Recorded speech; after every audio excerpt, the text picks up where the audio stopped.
Hello everyone, this is Rahul Jakaria from Sharekhan. Welcome back to exciting 3R actionable stock updates. 3R basically means right sector, right quality and right valuation. These are our investment ideas. Today we have an update on Sun Pharma. We maintain buy with a higher price target of Rs 1727 on Sun Pharma as it continues to report decent earnings growth on account of strong growth in the US segment driven by specialty sales, Taro sales and strong traction in the base portfolio. Sun's domestic portfolio continues to beat IPM growth through outperformance across therapies and new product launches, as Sun Pharma has signed a licensing agreement for duroxolitinib with Aclaris, which to further boost global specialty sales.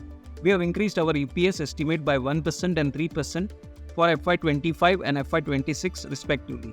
We expect Sun Pharma to post healthy sales and earnings CAGR of 13% and 19% respectively over FY24 to FY26.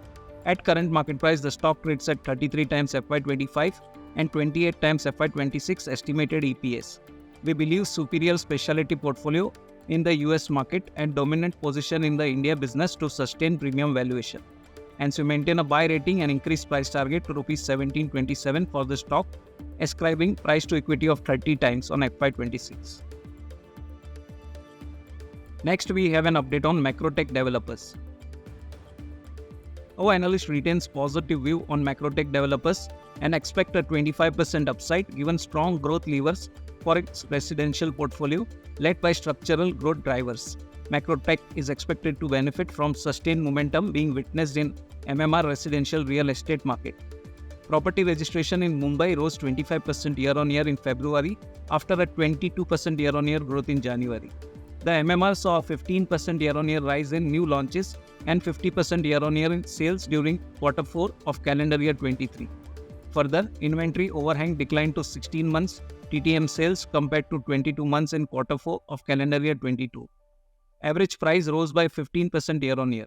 The company successfully raised almost Rs 3,300 crore of funds via QIP by diluting 3% equity.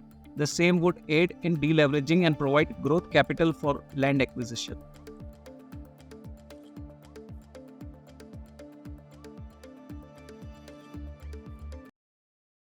Investment in securities market are subject to market risks. Read all the related documents carefully before investing.